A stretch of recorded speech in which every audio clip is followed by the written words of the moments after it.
सभी दर्शकों को बहुत बहुत जय मणिकर्णिका।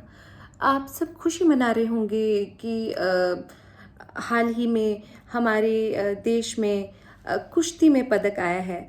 और क्योंकि जो विनेश फोगाट हैं, उन्होंने कथित तौर पर एक जापानी रेसलर को हराया जो 5 बार की जो है वर्ल्ड चैम्पियन थी।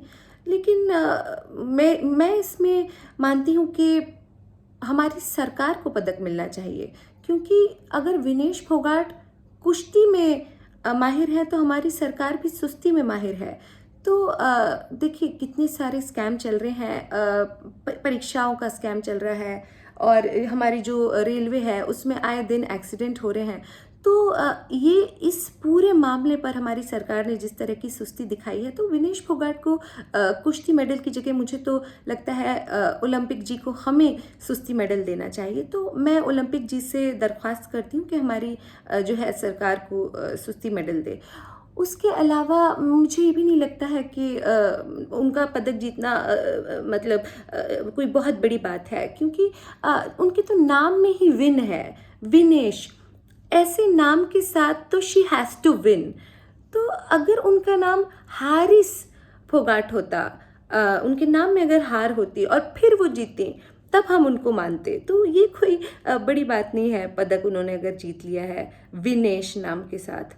और मैं तो ये तक कह देना चाहती हूँ कि मेरे ख्याल में भले ही वो वहाँ जीत गई हों, लेकिन अगर कोई विश्व विजेता को हरा के चैंपियन हो सकता है, तो फिर आपको सोचना चाहिए कि उसे हराने वाले को क्या कहेंगे। आप याद कीजिए कि वो जब अपने देश में थी तो हमने उन्हें हराया था, जब वो जंतर मंतर पे बैठकर जो है एंटी नेशनल एक्टिविटीज़ किया करती थी। तो उस दौरान हमने उन्हें हराया था। तो मैं तो ओलंपिक जी से ये तक दरख्वास्त करना चाहती हूँ कि उनका मेडल लेकर हमें दिया जाए और हमें जो है हमारी सरकार को जो है विश्व विजेता घोषित किया जाए, क्योंकि हमने उन्हें भी हरा रखा है। भले ही आज वो जीत गई हैं तो वो इठला रही हैं, उनको चांदी मिल गया है तो उन्हें उनकी चांदी हो गई है। कल को उन्हें सोने का पदक मिलेगा तो मुझे नहीं लगता है कि उन्हें खुश होना चाहिए, क्योंकि सोना भी मिलेगा तो देश में चैन से सोना नहीं मिलेगा। तो वापस तो आपको यहीं आना है, तो आपकी कोई खुशी का मतलब है नहीं। और रेसलिंग तो मुझे वैसे भी लगता है कि कोई बहुत बढ़िया जो है स्पोर्ट नहीं है, क्योंकि धोखाधड़ी हो रही है हमारे साथ। अब देखिए, अगर तुमको उसको र से प्रोनाउंस करना था, रेसलिंग बोलना था, तो तुमने शुरू में डब्ल्यू क्यों लगाया है? क्या ये साजिश है तुम्हारी लोगों को गुमराह करने की? और इस तरह की जो स्पेलिंग स्कैम है उसके तो मैं सख्त खिलाफ हूँ।